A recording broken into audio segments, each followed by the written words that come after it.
যদি ইসলামটাকে এই যে সভ্যতা চলতেছে, এই যে সংস্কৃতি চলতেছে, এই যে মুআমালা চলতেছে বিশ্বব্যাপী, এটার বিপরীত ইসলামী জিনিসটাকে বাস্তব রূপ দেখানো যায়,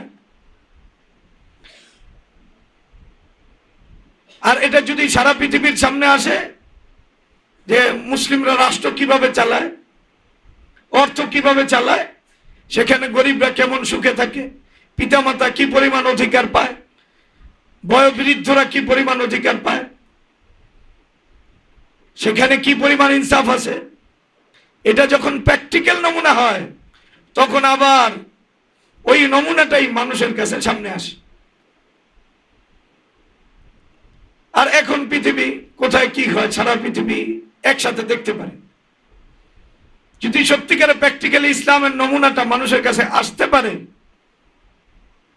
তাহলে ওয়াইজদের ওয়াজ করা লাগবে না, এত কিতাব লেখা লাগবে না, এত বুদ্ধিজীবী দরকার নেই, এত ভাঙ্গা ভাঙ্গা বুঝানো দরকার নাই। ওটা মানুষ যখন দেখবে তখন অটোমেটিক মানবে, হ্যাঁ ওখানে ইনসাফ আছে, ওখানে মানুষের নিরাপত্তা আছে, ওখানে মানুষের সুখ আছে, ওখানে পারিবারিক বন্ধনের দৃঢ়তা আছে, ওখানে জিনার সাজা আছে, ওখানে বিবি যদি পরকিয়া করে তাহলে বিচার আছে, স্বামী যদি উল্টা পাল্টা করে তাহলে বিচার আছে। এই যে গতকালকেও আমাদের দুটা ছেলে আসছে, বগুড়ায় থাকে, বাবা ওর মায়ের খালি মারে, হুদাই মারে, অন্যায় ভাবে মারে, মারাত্মক মারে। এখন ওরা কি করব? আমি কইলাম কি করব, এটা তো মানে যে অন্যায় ভাবে মারে, আঘাত করে, হাসপাতালে পাঠায়, ওরেও তো হাসপাতালে পাঠান দরকার। এটা তো শরীয়তের একটা সহজ মূলনীতি। মানে ফামানি আতাদা আলাইকুম ফাতাদু আলাইহি বিমিসলি মা আতাদা আলাইকুম। অন্যায় ভাবে কেউ কাউরে মারলে, বিশেষ করে কোন নারীরে মারলে, বিবিরে মারলে ওই পরিমাণ মায়ের স্বামীর ক্ষেত্রে যদি দাগ পড়ে। বিষয়টা তো এমনই। এখন আমাদের যে র্যাব ক্যাম্প আছে, র্যাব ক্যাম্পে ওরে যদি নিয়ে তাজির করত, একদিন যদি 39টা চাবুকের বাড়ি দিত, কটা 10টা থেকে শুরু করে 39টা পর্যন্ত দিত, পরে হয় যদি কোনো মা বোনরে মারতে চাইতো, মারতে পারতো না, পিঠে হাত দিত, পিঠে মাজায় সব জায়গায় হাত দিত, ওটা স্পর্শ অনুভব করত। এই যে পাগল অর্ধেক ভালো হইলো মায়ের কারণে, অর্ধেক না 75%। নেশাখোর ভালো হয় কিসের কারণে? মায়ের। দুনিয়ার যত অপরাধী এরা ভালো হয় মায়ের কারণে, তাদেরকে জীবন ফিরায় দেয় মায়ের। ওয়ালাকুম ফিল কিসাসি হায়াতু ইয়া উলিল আলবাব, আল্লাহ কোরআনে বলতেছে মায়ের কিসাসের ভিতরে তোমাদের জীবন লুকায়িত আছে। মানে কাতেলরা ভালো হয়ে যাবো, হত্যাকারী আর হত্যা করবো না, হত্যা করবো না। বাহ্যিক ভাবেই হত্যা যার নেশা, মানুষকে যে হত্যা করে, প্রথম হত্যাটা কঠিন তার জন্য, এরপরে হত্যাগুলো তার জন্য সহজ। এখন প্রথমবার হত্যা করলে ওই দুনিয়াতে নাই, তাহলে মানুষ মরবো না বাঁচবো? বাঁচবো, সহজ কথা। একবার যদি কেউ নেশায় আক্রান্ত হয়, তো যদি 40টা চাবুকের বাড়ি খায়, আর 4বার যদি করে, একাধিকবার করে, যেটাকে আরবিতে বলে মুদবিনুল খামার, অভ্যস্ত, তাহলে ওরে চাইলে রাষ্ট্র দুনিয়া থেকে বিদায় করে দিতে পারে। 4বার কেউ মদ খাইব, কথা বলে অভ্যস্ত হইব, সম্ভব না। গানে যদি কেউ এডিক্টেড হয়, রাষ্ট্র যদি মনে করে ওরে বাধা দিব, তো বাধা দিব। গানে কেউ এডিক্টেড হইব সম্ভব? গোপনে হইব না, কারণ যদি দলিল পাওয়া যায় তো শেষ। কারণ এখন অনলাইনের জগতে এটা দলিল তো সম্ভব। ঠিক প্রত্যেকটা কবিরা গুনাহ যদি সে কেউ অভ্যস্ত হয়, তাহলে রাষ্ট্র চাইলে তার দুনিয়াতে কি করে দিতে পারে, সরাই দিতে পারে। তা কেউ এডিক্টেড হওয়ার সম্ভাবনা আছে? নাই। কে মরতে চায় দুনিয়াতে? কেউ মরতে চায়? আর মরতে চায় তো মুসলিম সমাজে মুসলমানরা শহীদ হইতে চায়, চোর হইয়া মরতে চায়, কবিরা গুনার সাক্ষী। এটা কোনো দিনও কোনো পরিবার ওই সময়টা মানবে না যে আমার বাবা, আমার স্বামী অথবা আমার ছেলে একবারে পুরা মুসলিম উম্মার কাছে ধিকৃত হইয়া মারা যাবে, এটা তারা চায় না। মানুষের প্রেস্টিজ বোধ অনেক বেশি। তো যখন এটা সবার সামনে বিচার হইব, তখন কার বিচার হয়েছে, কিভাবে হয়েছে, এখন সবাই মোবাইলে মোবাইলে থাকবো না। এটা কোনো পরিবার, কোনো সমাজ এটাকে নিতে পারবো না। তাহলে এর জন্য মানে কেউ মানে সর্বোচ্চ বাধ্য না হইলে এই গুনাহ শেয়ার করবেন। তো যাই হোক, আমরা যেই কথা বলতেছিলাম যে মানুষ বাস্তব রূপটাকে গ্রহণ করে, দলিলকে মানুষ গ্রহণ করে না, যুক্তিকে মানুষ গ্রহণ করে না। যুক্তি সব সময় এটা মাঠে মারা খায়, যেটা বাংলায় কয়, এটা মাঠে, এটার কোনো দাম নাই, এটা খুদাই। যার ক্ষমতা আছে, যার দাপট আছে, যার শক্তি আছে, যার বলয় আছে, যার দল আছে, যার ভিতরে একতা আছে, ওর কথা মানুষ মানতে বাধ্য। তাহলে যার নেতা আছে, যার দল আছে, যার প্রভাব আছে, ওরই মানুষ মানে, ও যত ভুল কোক ওরটাই মানুষ মানে। আমরা এই কথা কেন বলতেছি? বললাম মানুষ সবাই দিন ইমানের মুকাল্লাফ, দিনকে মানতে হয়, ইমানকে মানতে হয়। এখন এটার রূপটা কি হবে? রূপটা ওইটাই যেটা মানুষ গ্রহণ করতে পারে। আল্লাহ যখন দিনকে পরিপূর্ণ করছেন, এটার রূপটা একটা প্র্যাকটিক্যাল রূপ ছিল। সুদ সত্যিকার দুনিয়া থেকে রাসূলুল্লাহ সাল্লাল্লাহু আলাইহি সাল্লাম একবারে বলার সাথে সাথেই সুদ শেষ। সুদ কি শেষ? তাইলে সুদ শেষ, পর্দার আয়াত বলার পরে বেপর্দা শেষ, মদের আয়াত বলার পরে মদ খাওয়া শেষ, নেশা শেষ। এটা কখন সম্ভব? এটা রূপটা, বাস্তব রূপটা কখন? রাষ্ট্র ব্যবস্থা না থাকলে আমি একটা কমু জীবন দিয়া দেই, মোবাইলই ছাড়ে না বলে না। কারণ সত্যিকার অর্থে আল্লাহরে ভয় পাইয়া ইমানদারের সংখ্যা প্রাথমিক লেভেলে নগণ্য, বেশি না। প্রাথমিক লেভেলে মাইর খেয়েই বেশি মানুষ ঠিক হয়, এরপরে আস্তে আস্তে ইমানদার হয়। কিন্তু প্রাথমিক লেভেলে মানুষের তবিয়ত কি? মায়ের শক্তি, পিছনে শক্তি থাকে। তো যাই হোক, যেই কথা বলতেছিলাম যে প্র্যাকটিক্যাল রূপটা যেহেতু নাই, এটা শুনতে আমাদের ভালো লাগে না। আবার বারবার আলোচনা করলে মানুষ সামাজিক ভাবে যেটা নাই ওইটাও শুনতে চায় না। এজন্য কারি তৈয়ব সাহেব রহমতুল্লাহ আলাইহি খেলাফার যে ভাবনা, এই চিন্তা, আমরা আজকে মোটামুটি যে কয়টা বিষয় আছে শিরোনাম হিসাবে শেষ করব। কি হিসাবে? শিরোনাম التوسيع للتبليغ على التدريج حسب درجاته।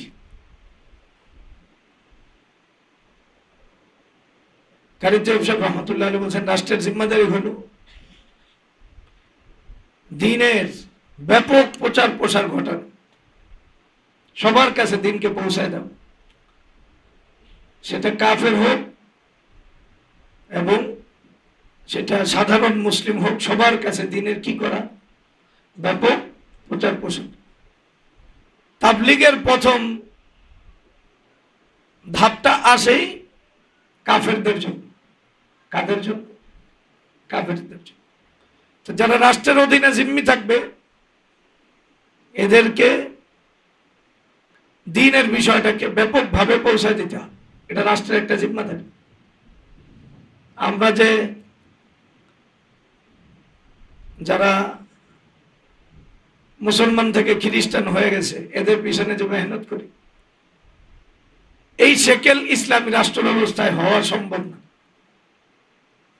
কারণ কেউ যদি ধর্ম পরিবর্তন করে, ইসলামকে বাদ দেয়, অন্য ধর্মকে গ্রহণ করে, তাইলে শরীয়তের দৃষ্টিতে সে তো মুরতাদ। আর মোরতাদকে সর্বোচ্চ 3 দিনের সুযোগ দেওয়া হইতে পারে, তাও এটা রাষ্ট্রের এখতিয়ার। 3 দিনের সুযোগ দেওয়া কি রাষ্ট্রের এখতিয়ার। তাহলে বর্তমান আমরা যাদের পিছনে মেহনত করি, যে সমস্ত মুসলমানদের পিছনে যারা মুসলিম থেকে খ্রিস্টান হয়ে গেছে, এই মেহনতের রাস্তায় ইসলামী রাষ্ট্র ব্যবস্থায় থাকার সুযোগ নেই। আপনারা আমার কথা মনে হয় বোঝেন নাই। কেমনে থাকবো? ওরা কি দাওয়াত দিব ইসলামী রাষ্ট্র ব্যবস্থা, না ওরা ধরে নিয়ে আইব? আর মুসলমানদেরকে কেউ খ্রিস্টান বানাইবো ইসলামী রাষ্ট্রে, আর ওদের জানমাল সুরক্ষিত হবে, এটা তো কখনোই সম্ভব। এটা তো গণতন্ত্রের আবিষ্কার, সবাই স্বাধীন, যে যার ধর্মের কথা প্রচার করতে পারে। এটা তো খ্রিস্ট যে বাদ, ওটাকে প্রচার করার জন্য এটা দেওয়া হয়েছে। খ্রিস্টানরা স্বাধীন, মুসলমানরা তো তার ধর্মের ব্যাপারে স্বাধীন না। তার ধর্মের কথাই তো বলতে পারবে না, সে স্বাধীন হয় করতে। যত স্বাধীনতা এটা হিন্দুদের জন্য, খ্রিস্টানদের জন্য, নাস্তিকদের জন্য, মোরতাদদের জন্য, বেশ্যাদের জন্য, এবং যারা সমকামিতায় জড়িত এদের জন্য স্বাধীনতা। এদের স্বাধীনতার জন্য বিশ্বের সব অর্থ। এটা কি মুসলমানদের স্বাধীনতার জন্য? তো যেটা বললাম, বর্তমানে আমরা যারা মেহনত করি বিভিন্ন জায়গায়, এই মেহনতের রাস্তা তৈরি হবে না। কেউ আইসা মুসলমানদেরকে খ্রিস্টান বানাবে, ওর রক্ত হালাল না হারাম? কথা বলে হালাল না? ইসলামী রাষ্ট্র ব্যবস্থা ওরা জমা দিব? কেউ এই হিম্মত করে ইসলামী রাষ্ট্রে আইতে পারবো? তাহলে এই সংকটই তো থাকবে না। এই সংকট থাকার কোনো সুযোগই নাই। বরং যারা জিম্মি হবে, এদের কাছে ব্যাপক দিনের প্রচার প্রসার ঘটাবে। যখন একটা রাষ্ট্র ক্ষমতায় থাকে, এরপরে তার একবারে রাষ্ট্রের নেতারা যায় তাদেরকে দিন আর ইমানকে বুঝায়, কথা বুঝেন নাই? তখন জিম্মিরা অটোমেটিক তারা তাদের ওই ধর্ম ছাইরা সত্যিকার অর্থে ইসলামের ভিতরে আসতে থাকে। এটা নিয়ম, এটা নিজাম। এখনকার নেতারা যায় ওদের ধর্মকে প্রতিষ্ঠিত করে, আর ইসলামী রাষ্ট্র ব্যবস্থা থাকলে কি হইতো? ওদেরকে মুসলমান বানাইতো। কি বানাইতো? ইসলাম গ্রহণ করলে কি কি সুবিধা তারা পাবে, ইসলাম গ্রহণ না করার কারণে কি কি অসুবিধার ভিতরে দুনিয়াতে আছে, আখিরাতে আছে, তারা কি কি সমস্যার মুখোমুখি হইতেছে। তো এটা যখন তাদের সামনে তুলে ধরতো, তখন তারা দেখতো খাইছি, আমার দুনিয়া লাভ নেই, আখিরাতে লাভ নেই, আমি এটা কেনই করব? তাহলে রাষ্ট্রের তাদের নিরাপত্তার সাথে সাথে যখন তাদেরকে ইসলামের কথাটা আন্তরিকতার সাথে তাদের কাছে প্রচার করত, ইসলামের ফায়দাগুলো দুনিয়াতে কি আখিরাতে কি, এটা যদি সুন্দর ভাষায় তাদেরকে বয়ান করত, এবং তাদেরকে এই অভয় দিত যে তোমাদের যে মেয়েগুলো, এগুলো বিয়ের ব্যবস্থা আমরা করব, মুসলমানের ছেলেগুলোর বিয়ের ব্যবস্থা আমরা করব, এবং তোমাদের যত কিছু দরকার একজন মুসলমান যা পাইব তোমরা তাই পাইবা, একবারে সব দিক থেকে। তাহলে কি কেউ মুসলমান হওয়া বাকি থাকতো? না। আপনি ইসলামী রাষ্ট্র ব্যবস্থা আব্বাসিয়াদের আমলে দেখেন, উমাউইয়াদের আমলে দেখেন, বহু জায়গায় রাষ্ট্র মানে আইন করছে আর কেউ মুসলমান হইতে পারবো। মুসলমান কি ওই যে করের লেগে আইন করছে, যে কর দেওয়া শেষ হয়ে যায়, তো এই জন্য আইন করছে যে না, এখন আর কেউ মুসলমান হতে পারে। কারণ দলে দলে মুসলমান হওয়ার কারণে এখন মুসলমান হওয়াই বন্ধ করে দিছে, এমন ঘটনা আছে। তার মানে কি, ইসলাম এমন একটা জিনিস, এটা পারিবারিক, এটার একটা প্র্যাকটিক্যাল রূপ আছে, যে মানুষ ইসলাম গ্রহণ করলে কি পরিমাণ সুখে থাকে, কি পরিমাণ নিরাপত্তায় থাকে, কি পরিমাণ পারস্পরিক মহামেলা স্বচ্ছ থাকে, কি পরিমাণ একজন আরেকজনের জন্য আগায় আসে। তো এটা যেই দেখবো, সে কখনোই মানুষের চোখ আছে, কান আছে, আকল আছে, এটাকে সে যদি উন্মুক্ত মানতে পারে তাহলে সে দৌড়ে আসবে। এজন্য হুদাইবিয়ার পরে যখন ইসলামটা দেখছে, মক্কার পরিবেশে দেখছে, মদিনার পরিবেশে দেখছে, তখন এই আরবের যারা ছিল মুশরিকরা, এরা যখন দুইটা সরাসরি সচক্ষে দেখছে, তখন তার দলিল লাগে না। তখন দলিল তো তার সামনে, যে আমার আরেক ভাই মুসলমান হওয়ার পরে সে কেমন সুখে আছে, তার ছেলেরা তাকে কি পরিমাণ মানে, তার বিবি তাকে কি পরিমাণ মানে, সে বাবা হিসাবে কি অধিকার পায়, সামাজিকভাবে তার কি পরিমাণ অধিকার আছে একজন মুসলমানের। এটা যখন সে সচক্ষে দেখে যে একজন অসহায় মানুষের জন্য একবারে রাষ্ট্র পুরা জিম্মাদারি নিতেছে, যে তোমার অধিকার আদায় করার আগ পর্যন্ত আমি তোমার কাছে ধরা আছি, এটা যদি কেউ দেখে একজন সাধারণ মানুষ, যে আমি রাষ্ট্রের শক্তিতে চলি, তখন সে ইসলাম গ্রহণ করতে বাধ্য। এজন্য ফাতে মক্কার সময় রাসূলুল্লাহ সাল্লাল্লাহু আলাইহি ওয়াসাল্লাম কারো মারা লাগছে না, ইযা জা নাসরুল্লাহি ওয়াল ফাত ওয়া রাআইতান নাস ইয়াদখুলুনা ফি দীনিল্লাহি আফওয়াজা। সবাই তৈরি ছিল না, আমাদের তো এই জীবন দরকার। সুতরাং কাফের নেতারা যারা এদেরকে বাধা দিয়েছে, নেতৃত্বের ক্ষমতা যখন শেষ হয়ে গেছে, তখন সবাই অটোমেটিক দলে দলে ইসলাম গ্রহণ করছে। এটা শুধু রাসূলুল্লাহ সাল্লাল্লাহু আলাইহি ওয়াসাল্লামের যুগে না, খোলাফায়ে রাশিদিন সহ সবার যুগে যেই জায়গায় ইসলাম গেছে, তার শক্তি নিয়া, ভাবমূর্তি নিয়া, ওই জায়গায় মানুষ দলে দলে ইসলাম গ্রহণ করছে। এখনো পর্যন্ত শুধুমাত্র আপনার দাওয়াতেই যদি মানুষ ইসলাম গ্রহণ করে, আর যদি আপনি তার সব অধিকার দেন, তাহলে সেই ইসলাম গ্রহণ কি পরিমাণ করবে আপনি চিন্তা করেন। হিন্দু মেয়েরা মুসলমান ছেলেদেরকে পছন্দ করে, কারণ কি? হিন্দুরা যেই পরিমাণ নারীদের অধিকার নষ্ট করে, আর মুসলমানরা নারীদের যে পরিমাণ অধিকার দেয়, হিন্দুদের ধর্মীয় আইন, ওরা নারীদেরকে পুরুষের সম্পত্তিতে দেয় না। এটা বাংলাদেশে আইন সংশোধন হয়েছে, কিন্তু হিন্দুদের ভিতরে এটা নিয়ে বিশাল আন্দোলন। আমরা ধর্মীয় অধিকার নিয়ে থাকব। আমরা একটা মেয়েকে পালি, ওরে যখন ঘরে যায়, স্বামীর ঘরে, ওরে অনেক টাকা পয়সা দেই। আমি নিজে বয়ান শুনছি, হিন্দুদের অনেক টাকা পয়সা দেই, তো ওরে তো সব দিয়ে দিতেছি, এই মেয়েটা কেন বাবার অধিকার চাইব? আমাদের ধর্ম মতে তো এটা নাই, সে তো ধর্মের বাইরে যাইতেছে। এটা নিয়ে ওদের অনেক ক্ষোভ। আর আমাদেরকে সেকুলাররা বুঝায় ইসলাম নারীদেরকে পুরুষের অর্ধেক দিছে, আর ওদেরকে ওরা বুঝাইতেছে আমাদের ধর্মে নারীদের কোনো মিরাজ নাই। আপনি চিন্তা করেন। এবং ওরা বুঝতেছে, সবাই হাতে তালি দিতেছে, হয় এটা ধর্মীয় বিধান, এটা তো মানতে হবে। এখন একটা মেয়ে পরিবারের সম্পত্তি পায় না, এরপরে বিধবা হওয়ার পরে সমাজে সে অচ্যুত হয়ে যায়, তার কোনো ভ্যালু থাকে না। আর ইসলামের সবচেয়ে বেশি অধিকার বিধবা গো। আস-সাই আলাল আরমিলা কাল মুজাহিদ ফি সাবিলিল্লাহ। রাসূলুল্লাহ সাল্লাল্লাহু আলাইহি ওয়াসাল্লাম বলেন, বিধবাদেরকে যে পালবে সে মুজাহিদ, আল্লাহর রাস্তায়। এটা ছোট বিষয়। তো ওই মুসলমানদের ভিতরে সবচেয়ে বড় পোস্ট কি? মুজাহিদ, সোলজার। কথা বলে না, এটা কি সবচেয়ে বড় পোস্ট? তার মানে হলো কোন বিধবারে পারলে এই ফজিলত, আর হিন্দুদের কাছে অচ্যুত। তাহলে কে হিন্দু ধর্মকে গ্রহণ করবে আমাকে বলেন? মানুষ প্র্যাকটিক্যাল যখন দেখে বিধবার এত অধিকার, তালাক প্রাপ্তার এত অধিকার, তার জন্য পুরা রাষ্ট্র তার সামর্থ্য ব্যয় করে, তখন মানুষ হিন্দু ধর্মে কেন থাকবে বলে? তো যেটা বলতেছি, ইসলামটা কি জিনিস, একদিকে এটার প্র্যাকটিক্যাল নমুনা আছে জিম্মিদের কাছে, আবার আরেক দিকে এটার প্রতি উৎসাহ আছে। একবারে মানুষ তার কণ্ঠকে ব্যবহার করা, ক্ষমতাকে ব্যবহার করা, অধিকারকে ব্যবহার করা এদেরকে বুঝাইতেছে দিন কি জিনিস।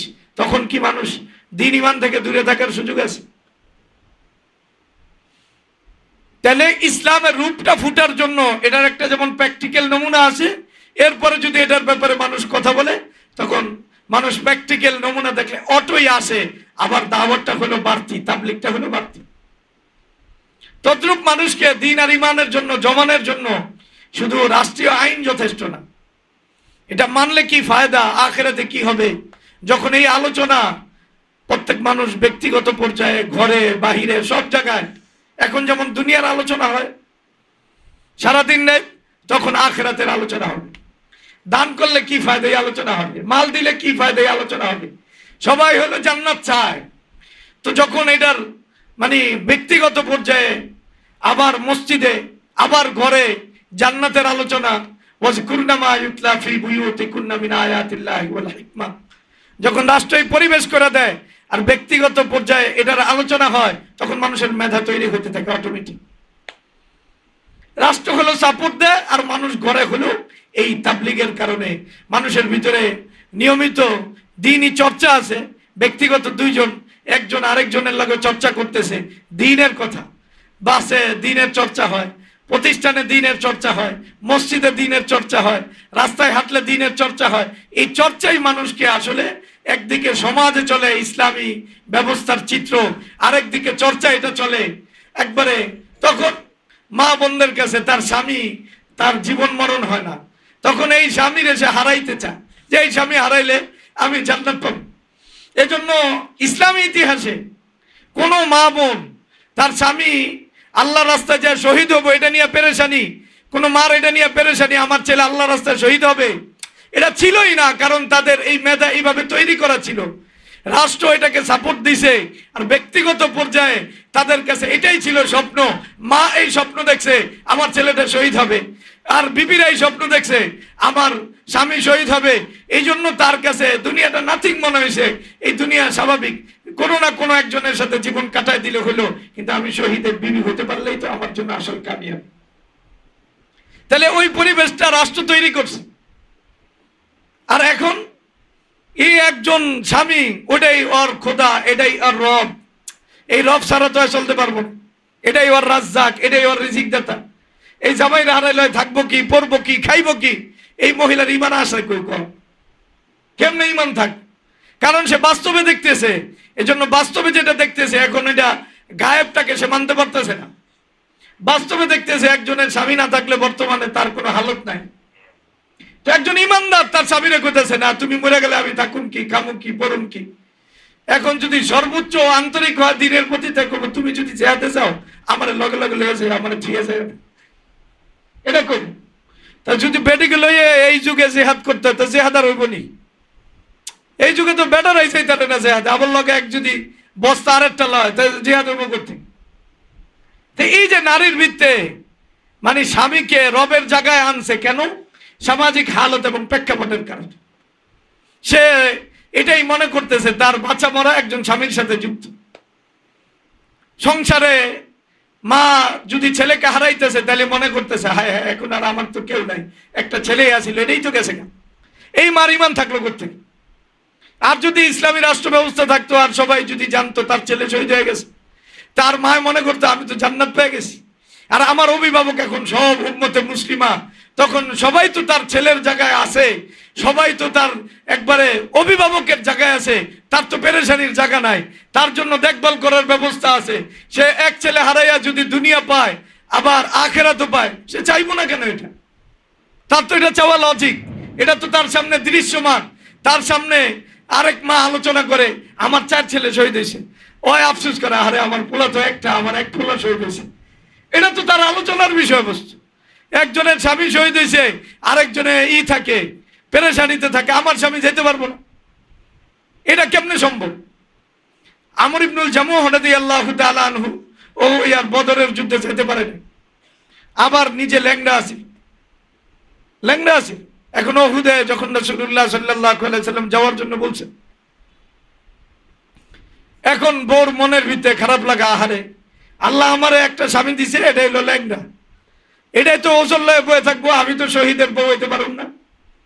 এই জন্য দিন রাত বইয়া খালি ওই আফসোস জাহের করছে, আর কইছে এই তুমি এই ল্যাংড়া ওজন নিয়া তুমি তো এই আল্লাহ রাস্তা যাইবা না, শহীদের রাস্তা তো তোমার লেগা তুমি ওজন করে বয়ে থাকবা। এমনে মানে খালি মনের কষ্টগুলো জাহের করছে। আর আরবের লোকেরা তো এমনি আত্মমর্যাদা শহীদ হইতে চায়, আবার বউ এটা কইছে। তো বউ এটা কইছে দেখা পরে আমর ইবনুল জামুহ এমনি যাইতে চায়, আবার বউ এই কথা কয় দূর আমি শহীদ হয়েই আম। এই জন্য একবারে প্রতিজ্ঞা করছে আল্লাহুম্মা লা তারুদ্দানি ইলা আহলি, আল্লাহ আমার আর ঘরে আনবা না, ঘরে আনবা না। বউ এইভাবে তারা খেপাই দিছে, ও আর ঘরেই আইতে চায় না। রাসূলুল্লাহ সাল্লাল্লাহু বলছে তোমার পায়ে সমস্যা, তুমি যাও গা। ক হুজুর ল্যাংড়া মানুষ কি জান্নাতে যেতে পারবো না? ল্যাংড়া মানুষ কি জান্নাতে যেতে পারবো না? আমি ল্যাংড়া হইলে যাম। তার ছেলেরা গেছে একসাথে, তো মা ছেলেদেরকেও দিছে, এটা নিয়ে দিল ভরে নাই, না তোমারও চাইতে, তুমি ল্যাংড়া দেখে চাইতে পারবো না এটা না। তা ছেলেরাও গেছে। আবার আমর ইবনুল জামুহ রাদিয়াল্লাহু তাআলা আনহু গেছে। যাওয়ার পরে আমর ইবনুল জামুহ রাদিয়াল্লাহু উহুদ থেকে শহীদ হয়েছে। শহীদ হওয়ার পরে রাসূলুল্লাহ সাল্লাল্লাহু আলাইহি ওয়াসাল্লাম ঘোষণা দিয়েছে, এই লোকটা ল্যাংড়া ল্যাংড়া জান্নাতে চলে যাইতেছে। এখন তার যেই দেহ মুবারক নিয়ে রওনা করছে, উট উট বসেছে। কি ঘটনা কি? উট তো আর চলে না, ঘটনা কি করছে? এরপর রাসূলুল্লাহ সাল্লাল্লাহু আলাইহি ওয়াসাল্লাম তার বিবির কাছে জানতে চাইছে ঘটনা কি, রাসূলের সাথে পারিবারিক রিলেশনটা কেমন ছিল সাহাবাদের। আপনি একটু চিন্তা করেন, ওই সময় দেখেন আমাদের বিবিরা কি হইতো, শীতকে তৈয়া কাই তৈয়া উবু তৈয়া অল্লাহকে সবাইকে তাহারে তুই খাবি কি, এই মেয়েটিরে খাওয়াইবো কে, পড়াইবো কে, শেষ। এরা ইমান নিয়ে কেমনে মারা যাবো কন? কেমনে সম্ভব? আমার একটু বুঝা। আরে খাওয়াইবো কে, পড়াইবো কে? আবার করবো না, দিলের ভিত্তে এই কথা আছে। আল্লাহ কি দিলের ভিত্তে? আমি এটা উদাহরণ দিয়েছিলাম যে বউ আছে আর পরকীয়াও আছে, তো পরকীয়ার বেটি নিলে করে আর বউ রেখা তুমি আমার দিলে মনি কোঠায় রহিয়াছো, আল্লাহর এই জায়গায় রাখছে ওই বউয়ের মতো। আর পরকীয়ার এলে ঘুরতেছে, বলতেছে তুমি খাইবা কি, পড়বা কি, আর আল্লাহরে বুঝাইতেছে তুমি আমার দিলের মনি কোঠায় আছো। আউল ফাউল কথা, কথাটা বুঝা যাইতেছে তো? যেই কথা বলতেছি তা রাসূলুল্লাহ সাল্লাল্লাহু আলাইহি ওয়াসাল্লাম ও বিবিরে জিজ্ঞাসা করছে, বিবি একবারে মজবুত পুরা ঘটনা তার সামনে, সে ভাঙবে তো দূরের কথা, সে খুশি তার স্বামী শহীদ হয়েছে। এবং এই স্বামীর কথা বলতেছে, আল্লাহ রাসূল আপনি আনতে পারবেন না তো? কয় আনতে পারবেন না? কয় কি ঘটনা আনতে পারবেন না? কয় আমারে বলে গেছে, আল্লাহর কাছে দোয়া করে গেছে, আল্লাহ আমারে আর এই বিবির কাছে ফিরায় না, আমি তোমার কাছে যাব। আল্লাহুম্মা লা তারুদ্দানি ইলা আহলি, হে আল্লাহ আমারে আর ঘরে আনবা না, আমি মাঠেই থাকো। এসে রাসূলুল্লাহ সাল্লাল্লাহু আলাইহি ওয়াসাল্লাম বলছেন না, তাকে বাড়িতে নেওয়া যাবে না, তারে এখানেই মানে রাখতে হবে। এই পরিবেশটা কখন তৈরি হয়েছে? মুসলিম উম্মার মারা যদি এই পরিবেশটা তৈরি করতে না পারে, তাইলে এই পরিবেশটা তৈরি হইব? আমাদের মায়েরা কি এই পরিবেশ তৈরি করতে পারছে? পৃথিবীর কোথাও রক্ত ছাড়া কোনো কিছু পৃথিবীতে কেউ আবদার করতে পারছে? কোনো কিছু? পৃথিবীর গণতন্ত্র কি রক্ত ছাড়া আসছে পৃথিবীতে? পৃথিবীর যেই সমাজতন্ত্র আসছে এটা কি রক্ত ছাড়া আইছে? ইসলামী আল্লাহ তাআলা যেই রাষ্ট্র ব্যবস্থা দিছে, বদর, উহুদ, খন্দক, হুনাইন, একবারে এই খন্দকের পরে হুনাইন গেছে, এই সব কিছুর পরে একবারে সর্বশেষে জাজিরাতুল আরবে ইসলামের রূপ আসছে। এখানে সাহাবাদের রক্ত যায় নাই, রাসূলের রক্ত যায় নাই। তাহলে যেই সুন্নাহ আল্লাহ তাআলা রাসূলের রক্তের সাথে যুক্ত করছে, সাহাবাদের রক্তের সাথে যুক্ত করছে, খোলাফায়ে রাশিদিনের রক্তের সাথে যুক্ত করছে, এই সুন্নাহ আপনি গাম দিয়া কেমনে প্রতিষ্ঠিত করবেন?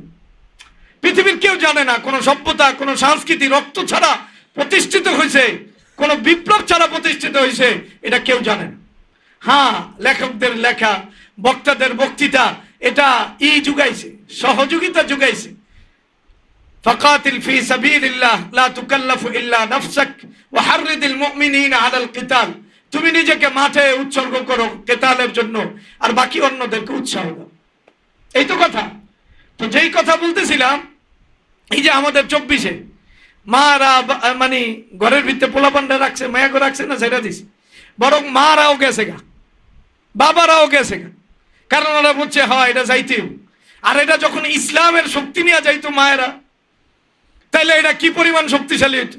ডাক্তার ইউনূস বইতো, কথা বলেন, ডাক্তার ইউনূস বইতো আর কথা বলেন। আমরা একটা পোস্ট পাইতাম, আপনি বিশ্বাস করেন, আমি তো ওই আক্ষেপে জীবন যাইতেছে গা, এত বড় পোস্ট হারাইছি, কাম করে বাধ্যা দিত না, আমরা একটা পোস্ট পাইতাম। কোন পোস্ট পাওয়ার স্বপ্ন নাই, কিন্তু বলতেছি যে একটা পোস্ট পাওয়া যাইতো না। এই ধর্মীয় উপদেষ্টার যে পোস্ট, এটা কি ওই পাইতো না? এটা মুয়াহিদিনরা পাইতো, যারা আল্লাহ দিন প্রতিষ্ঠিত করতে, তারা পাইতো না পোস্ট। হ্যাঁ, কথা বলেন। তাহলে শেখ হাসিনার সাজার লেগে আবার ইন্টারন্যাশনাল আদালত বসান লাগতো কয়টা?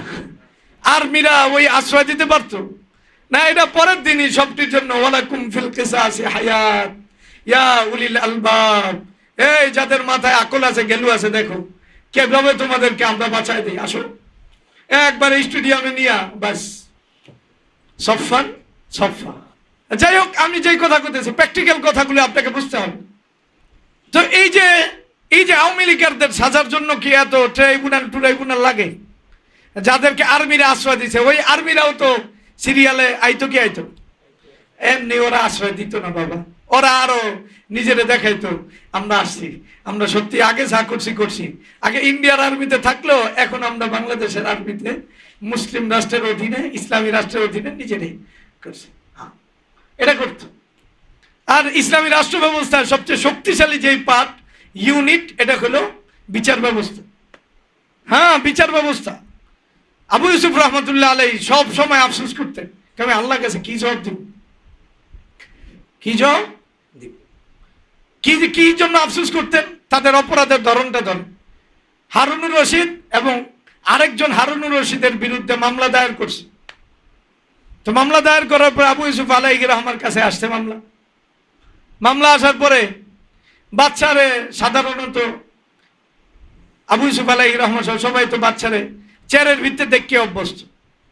এরা সিংহাসনে বসতো না, যেখানে যেত এরা কি আটতো না, সিংহাসনে থাকতো, চেয়ারের ভিত্তি অন্তত পক্ষে বসতো, কুর্সিতে বসতো। কিসে বসতো? কুর্সি।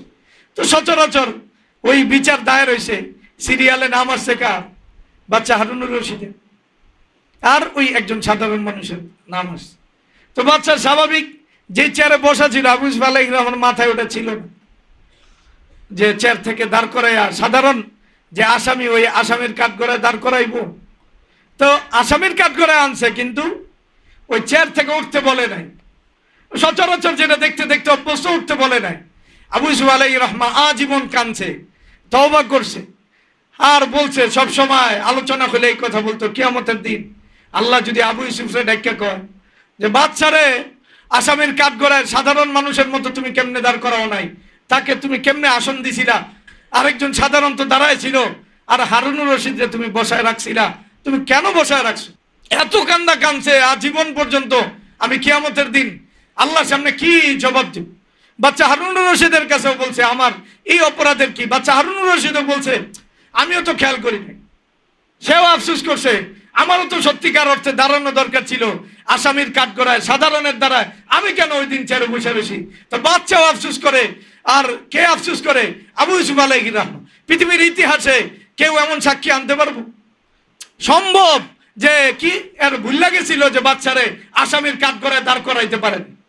বাচ্চা হারুনুর রশিদ প্রায় 70 লক্ষ বর্গ কিলোমিটারের একজন বাচ্চা, ছোট বাচ্চা না, অনেক বড় বাচ্চা। এত বড় বাচ্চারে একটু দাঁড় করাইতে ভুল গেছে। আবু ইউসুফ আলাইহির রহমান আক্ষেপ করতে করতে জীবন দিয়ে দিছে। এই শাসন যদি পৃথিবীর কেউ দেখতো, তাহলে এই পৃথিবীর মানুষ কি করতো আমাকে বলেন? কি করতো আমাকে বলেন? যেখানে একবারে আবু বকর রাদিয়াল্লাহু তাআলা আনহু প্রথম খলিফা, সর্বপ্রথম এই কথা বলছেন, তোমাদের ভিতরে যে দুর্বল আমি তার জন্য আমি তার সাহায্যে থাকুন যতক্ষণ পর্যন্ত তার অধিকার আমি আদায় করে না দিতে পারবো। যে মজলুম আমি তার কাছে দায়ী যতক্ষণ জালেম থেকে আমি তার অধিকার আদায় করে দিতে না পারি। তাহলে ইসলামের কথাই তো এটা, মজলুম এবং অসহায়দের পক্ষে দাঁড়ানোর জন্যই তো খেলাফত। তাহলে মাজলুমরা যদি অধিকার পায়, দেখবেন পৃথিবীর মানুষ একটু মাজলুমের পক্ষে বললে সবাই তার পক্ষে জায়গা। এই যে ফিলিস্তিনের পক্ষে সবাই গেছে কেন? মাজলুমের পক্ষে মানুষের মনে এমনিই ধাবিত। এই যে পিনাকি ভট্টাচার্য, ওরা একটু মাজলুমের পক্ষে, একটু জুলুমের বিপক্ষে বলে। আর যদি পুরা ইসলামী শক্তি, ইসলামী অর্থ, ইসলামী সোলজার, ইসলামী মুজাহিদ, ইসলামী মুবাল্লিগ, এরা সবাই মাজলুমের পক্ষে থাকে, আর মাজলুমের সংখ্যাই তো বেশি, দুর্বলদের সংখ্যাই তো বেশি, তাহলে ইসলামী রাষ্ট্র ব্যবস্থা কে ছিনাই নেবে বলে? আর মাজলুম এবং অসহায়রা, সাধারণ মানুষ যেইভাবে জীবন দিতে পারে অকাতরে সবকিছুর জন্য, যারা এলিট শ্রেণী ওরা কখনোই পারে না। সব সময় যে কোনো বিপ্লবে জীবন দিছে সাধারণ মানুষ, আর এটার সুবিধা ভোগ করছে কারা? খারাপ লোকেরা। আর ইসলামে এটার সুবিধা ভোগ করে সাধারণ অসহায় যারা, এরাই ভোগ করে। ইসলামের বাইতুল মাল, জাকাত ব্যবস্থা, কর ব্যবস্থা, এটা কোনো বড় লোকের জন্য না। আর পুঁজিবাদের যত অর্থ ব্যবস্থা, কর ব্যবস্থা, ব্যাংকিং সিস্টেম, এই সব লোন পায় কারা? বড় লোকরা। তাহলে দুইটার অবস্থাই ভিন্ন। তো সাধারণ মানুষ মাজলুমের পক্ষে কথা বললে যদি সবাই তার পক্ষে যায়, আর পূর্ণ সত্যি যদি মাজলুমের পক্ষে থাকে, তাহলে আপনি ইসলামী রাষ্ট্র ব্যবস্থাটা বুঝতে হবে। আমাদের বর্তমান পৃথিবীতে যেই সাজার ব্যবস্থা ওটা সামনে আসতেছে, এটার সাথে ইসলামের অনেক বড় তফাৎ আছে। ইসলামের সাজার ব্যবস্থা বোঝে না, এই জন্য মানুষ কয় ওরে কেসাস, ওরে সঙ্গে সার করবো, ওর রজম করবো। থিওরিটাই বোঝে না ইসলামের থিওরিটা আসলে কি। ইসলামের থিওরি তো মারা না, ইসলামের থিওরি হলো সবাই বাঁচানো। শাস্তিতে এমন ভাবে দিবে, কোনো জেল জুলুম নাই, জেলের ধারণাই নাই ইসলাম। এটা সাময়িক, এটারে নিয়ে গারদে কিছুদিন থুইব, এরপরে বিচার সালিশ আইব, এরপরে যেটা রফা দফা করে দিব। ইসলাম অপরাধীদেরকে পালন করে। আমাদের বর্তমান যে রাষ্ট্রীয় ব্যবস্থা যারা অপরাধী এদেরকে কি করে লালন পালন করে, ওদের সাজা হয় না, সাজা হয় নিরপরাধী। ইসলাম এই মাসলা করে না, যে যত বড় অপরাধী হোক, সে যত বড়ই কি হোক অপরাধী হোক, তার সাজা আছে। একবারে এই ব্যাপারে একবারে জাহিলিয়াত হইল, যারা মানে এলিট শ্রেণী অথবা বড় শ্রেণী, এদের সাজা হয় না। কিন্তু ইসলাম হলো ওদেরকে 1 নম্বর সাজার আসামি বানায়। তাহলে দুইটার ব্যবস্থাই ভিন্ন, দুইটার চাওয়া ভিন্ন, এটা আপনাকে বুঝতে হবে। তাহলে মাজলুমরা যদি আমাদের পক্ষে থাকে, দুর্বলরা সাধারণরা, তাহলে পৃথিবীর বিজয় কাদের হাতে থাকবে? যখন সাধারণ মানুষ কারো পক্ষে থাকে তার বিজয় আসবেই। আমরা কালকে এই কথা বলছি। যখন সোলজাররা থাকে আর সোলজারদের পক্ষে জনগণ থাকে, সাধারণ মানুষ থাকে, তখন তাদের বিজয় কেউ রুখতে পারে। পৃথিবীর কোনো শক্তি নাই, কোনো সেনাবাহিনী নাই। মাঠে সেনাবাহিনীর চেয়ে সাধারণ মানুষ জীবন সবসময় বেশি দিছে, দিব, এটা মনে রাখি। কে জীবন বেশি দেয়? সাধারণ মানুষ। আমি বারবার খেলাফার আলোচনা কেন করতেছি, এটা হারায় গেছে, আর একটু ভালো করে বোঝা দরকার যে খেলাফার ধারণাটা কি। এখন তাবলিগের ধারণা যেটা আছে, খেলাফার ভিত্তিতে তাবলিগের ধারণা এটা। খেলাফার তাবলিগের ধারণা কাকে দাওয়াত দিব? জিম্মি গো। আর যারা দাওয়াত দিব তাদের অবস্থান কি? সবাই বড় বড় অফিসার না? আবার ওদের মধুর ব্যবহার, আবার অধিকারের প্রশ্ন, যাইয়া শুভেচ্ছা জানাইব, হ্যাঁ, যাইয়া কইব দুর্গার আগমনে সব অসুর খতম হয়ে যাবে। কথা বোঝেন নাই? মানে বিএনপির আগমনে আর যত মোল্লা মৌলবী আছে সব ধ্বংস হয়েছে। বিএনপির লগে দুর্গার কি সম্পর্ক আপনি চিন্তা করেন? মারাত্মক সম্পর্ক। হ্যাঁ, শুধু বিএনপি না, জামাতের লাগেও সম্পর্ক। এখন দেখি না জামাতের লাগে না, এখন দেখি মানে কিছুটা সম্পর্ক নাম করলাম। আচ্ছা, ওইটা আপনারা বুঝে দেন। আল্লাহ আমাদেরকে মাফ করুক। কেন এই অসহায়ত্ব আমাদের? মন্দিরের এই অসহায়ত্ব আমাদের না? ওখানে যাই আমরা তাওহীদের জয়গান গাইব, কুলু লা ইলাহা ইল্লাল্লাহ তুফলিহু। তোমার দুনিয়া আখিরাতের সফলতা তো লা ইলাহা ইল্লাল্লাহর মাঝে। আপনি অনেক বড় নেতা, ইসলামী রাষ্ট্র ব্যবস্থা কায়েম করবেন, লা ইলাহা ইল্লাল্লাহ তুফলিহু আপনি কইতে পারেন না, আর আপনি ইসলামী ব্যবস্থা, ইসলামী রাষ্ট্র ব্যবস্থা কায়েম করবেন। আউল ফাউল কথা আমাদেরকে কেন বিশ্বাস করে? আমাদেরকে মানুষ এত পাগল মনে করে। রাসূলের প্রথম দিনের দাওয়াত কি ছিল? লা ইলাহা ইল্লাল্লাহ তুফলিহু। এটা কি শিরকের পক্ষে না বিপক্ষে? আর আপনি যা শিরকের পক্ষে কথা কন, এরপরে আবার নেতা, এরপরে আবার হয়ে যাবেন খেতা, এরপরে হয়ে যাবেন খলিফা। এটা কোন খলিফা? দর্জি? লা হাওলা ওয়ালা কুওয়াতা ইল্লা। রাসূলুল্লাহ সাল্লাল্লাহু আলাইহি ওয়াসাল্লাম যেদিন একবারে মক্কাতে সবচেয়ে অসহায়, ওই দিনও রাসূল শিরকের বিরুদ্ধে কথা বলছেন। প্রথম দাওয়াতে ছিল শিরকের বিরুদ্ধে, আর আপনি শিরক আর মুশরিকদের পক্ষে কথা বলেন। আপনি ধর্ম উপদেষ্টা হয়ে একবারে পুরাপুরি হিন্দু হয়ে গেলেন। কারণটা কি? এটা কি শেখেন? কখনো হিন্দু, কখনো মুসলমান, কখনো বেডা, কখনো বেডি। কারণটা কি? এটা নেই আদর্শ। পৃথিবীর কোন হিন্দুরা আইয়া মুসলমানদেরকে সামনে আইয়া মুসলমান হয়ে যায়, আবার হিন্দু ওখানে যায় হিন্দুত্ববাদী গ্রহণ করে। এমন হিন্দু কোন নেতা আইসা ইসলাম আর মুসলমানদের প্রশংসা করেন, তা আপনি গেলেন কেন? সামান্য পরিমাণ আত্মমর্যাদা যদি থাকতো, এটির কাপড় পরার অধিকার নাই। এদের কাপড় পরা, এদিকে একবারে খালি গায়ে সারা পৃথিবীতে ঘুরান দরকার হেতেনদের সাথে। এদের একটু লজ্জা শরম না, আত্মমর্যাদা। ওরা কাপড় পরবে কেন? ওরা প্যান্ট পায়জামা কিচ্ছু পরতে পারবে। ওরা একবারে মানে ল্যাংডা বাবা হইয়া বাংলাদেশে করবো, এটা হওয়া দরকার ছিল। একটু তো আত্মমর্যাদা থাকা দরকার। হিন্দুদের যতটুকু আত্মমর্যাদা আছে, ইহুদিদের যতটুকু আত্মমর্যাদা আছে, আর মুসলমান নেতা ওই পরিমাণ আত্মমর্যাদা নাই, তাও ইসলামী নেতা। ইন্না লিল্লাহি ওয়া ইন্না ইলাইহি। এটা কেমনে করল? বেসিক কথাটা বোঝে না। রাসূলুল্লাহ সাল্লাল্লাহু আলাইহি ওয়াসাল্লাম সর্বপ্রথম দাওয়াত কি দিবেন? কুলু লা ইলাহা ইল্লাল্লাহ তুফলিহু। আর তুমি নেতা হওয়ার পর এটা কইতারো না। রাসূলুল্লাহ সাল্লাল্লাহু আলাইহি ওয়াসাল্লাম ওই দিন একবারে মক্কার সব একবারে যাদের হাতে ক্ষমতা, এদের বিরুদ্ধে দাঁড়ায় এই কথাগুলি বলছে। নিজে পাথরের বাড়ি খাইছে, বাস একবারে নূহ আলাইহিস সালামকে যেভাবে পাথরের হুঁশিয়ারি দেওয়া হয়েছে, আর রাসূলুল্লাহ সাল্লাল্লাহু আলাইহি ওয়াসাল্লাম পাথরের আঘাত করছে, রাসূলের প্রিয় মানুষ। ক্বালু লা ইল্লাম তানতাহি ইয়া নূহ লাতাকুনান্না মিনাল মারজুমিন, কোরআনে আছে না? এই তাওহীদের কারণে নূহ আলাইহিস সালাম এই কথা ওই জাতি বলছে, তুমি যদি এই তাওহীদের দাওয়াতকে না ছাড়ো তাহলে তোমরা আমরা রজম করে যাদেরকে মারা হয়েছে দুনিয়াতে, এদের ভিতরে একজন তুমি হইবা, তোমারে পাথর মেরে মারো। তো ওই তাওহীদের দাওয়াতের সিম্পটম নূহের জন্য যেটা, রাসূল আরবীর জন্য এটা। রাসূলুল্লাহ সাল্লাল্লাহু আলাইহি ওয়াসাল্লাম প্রথম যেদিন কইছে লা ইলাহা ইল্লাল্লাহ, ওই দিন রজম খায় নাই, পাথর খায় নাই, কথা বলে না কেন? পাথরের আঘাতে রাসূলুল্লাহ সাল্লাল্লাহু দেহ থেকে রক্ত ঝরে নাই? তাহলে যেদিন রাসূলুল্লাহ সাল্লাল্লাহু আলাইহি ওয়াসাল্লাম সবচেয়ে অসহায়, ওই দিনও তো শিরকের বিরুদ্ধে কথা বলছে। আর আজকে তুমি কও মুসলিম সংখ্যাগরিষ্ঠ রাষ্ট্র, তুমি একটা বিশাল বড় দলের নেতা, তুমি আজকে যাই শিরকের মুশরিকের পক্ষে বললা, আর এটারে ইসলাম হিসাবে চালায় দিলা। এটা কি রে বাবা, তুই তো ইসলামের প্রথম যে বেসিক কথাটাই বোঝস নাই। আচ্ছা যাই হোক, তাহলে তাবলীগের ধারণা ক্লিয়ার? কথা বলেন, আপনি আল্লাহ রাসূলের যুগে মানে 3 চিল্লার লোক পাওয়া যাবে? চিল্লার লোক পাওয়া যাবে? কেন পাওয়া যাবে না? তখন কাজ তো এটা রাষ্ট্রের, তখন কাজ তো ব্যক্তির, তখন কাজ তো ঘরের, ছেলের, বাবার, সবাই তার মেয়েকে তার ছেলেকে দিন একবারে জৌরিয়াতের দিন শিখাইছে, দিনের বিধানকে শিখাইছে, সবাই তো তাবলীগ করে। তখন তো রাষ্ট্র যা প্রত্যেকটা জায়গায় যা দিনের কথা বলতেছে, দিনের ফায়দা বলতেছে। তখন তো এটার সোলজার সবাই এবং এটার পক্ষে সবাই। এখন আলাদা হয়েছে কেন? রাষ্ট্র ব্যবস্থা নাই, মানুষ দিন ইমান থেকে দূরে, তাওহীদ জানে না মুসলমান, জরুরিয়াতের দিন জানে না মুসলমান, ফরজ হারাম জানে না মুসলমান। এটা আপনি কেমনে কল্পনা করেন? আসলে ইলিয়াস রহমতুল্লাহ আলাই এদেরকে সত্যিকার মুসলমান মনে করছে কিনা আমি জানি না, আমার মনে হয় না মনে করছে। তাইলে প্রথমে এই বৈশিষ্ট্য প্রথম লা ইলাহা ইল্লাল্লাহ রাখতো না, কারণ মুসলমানের প্রথম বৈশিষ্ট্য লা ইলাহা ইল্লাল্লাহ, এটা আমার বুঝে ধরে না। মানে হয়তো ফতুয়া দেয় নাই, রাষ্ট্র না থাকলে ফতুয়া না দেওয়ার অধিকার আছে, কিন্তু আমার মনে হয় এটার নামও ইলিয়াস রহমতুল্লাহ আলাই বলছেন তাহরিকে ঈমান, মানুষের ভিতরে ঈমানকে জাগায় তোলা। কি জাগায় তোলা?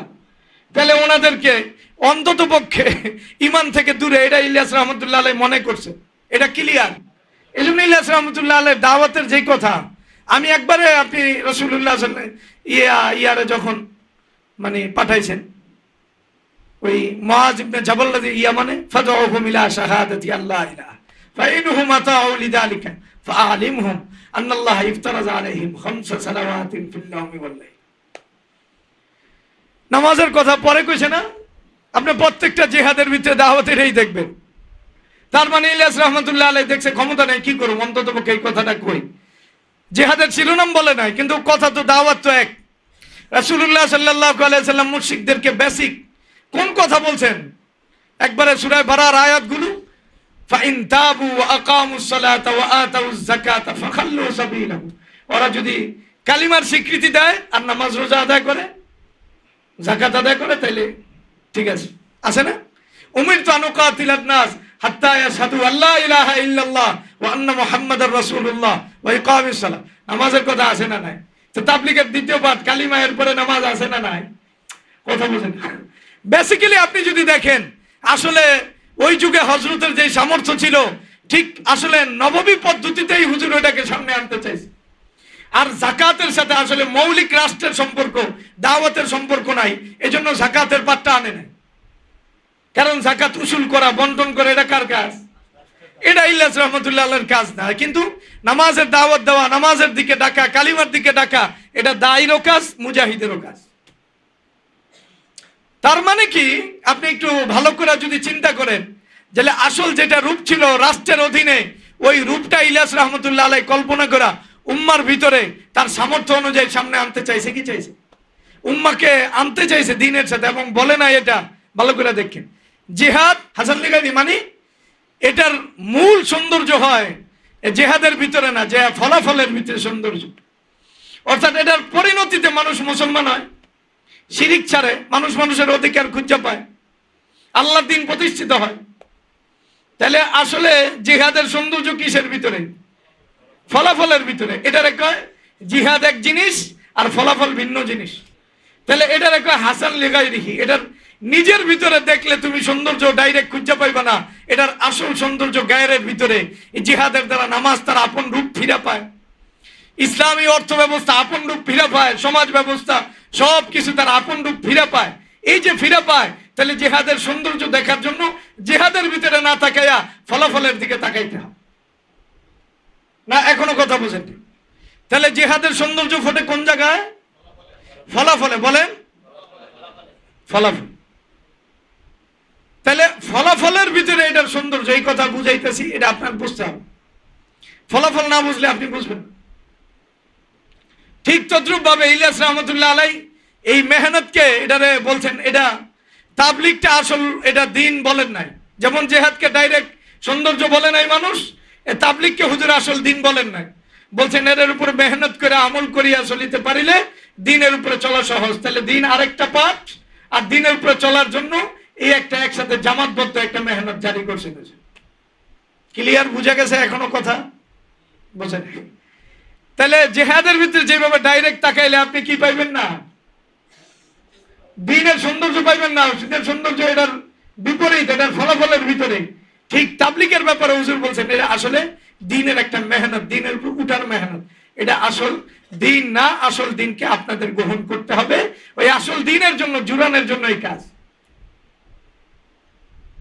তাহলে জিহাদটা যেভাবে মানুষকে দিনের সাথে যুক্ত করে, আর মুসলমানদের ভিতরে এখন ইসলামের এই অবস্থা, তাওহীদ বোঝে না, এখন ওই বস্তু বোঝে, দুনিয়া বোঝে, বস্তু থেকে ফিরাইয়া ওরে আল্লাহর সাথে, আখিরাতের সাথে যুক্ত করে। এটা তাবলিগের টার্গেট। রাসূলুল্লাহ সাল্লাল্লাহু আলাইহি ওয়াসাল্লামের যুগে তাবলিগ থাকার সুযোগই নাই। ওটা তাবলিগের জিম্মাদার কারা? প্রত্যেক ব্যক্তি নিজে। যে দায়িত্বশীল, সবার আগে সে দিনের দায়িত্বশীল। বাবা তার সন্তানকে তাবলিগ করে, স্ত্রীকে স্বামী তাবলিগ করে, সমাজের যে নেতা সবাইরে তাবলিগ করে। ইমাম সাহেব হয়তো সারাদিন ওই দায়িত্ব নিয়েই পড়ে আস। ইমাম সাহেব কি শুধুমাত্র মসজিদের নেতা তখন, না পুরা এলাকার নেতা?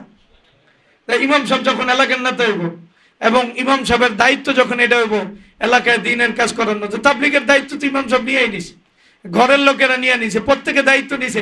তখন আলাদা দল দরকার আছে? আলাদা দল কখন দরকার?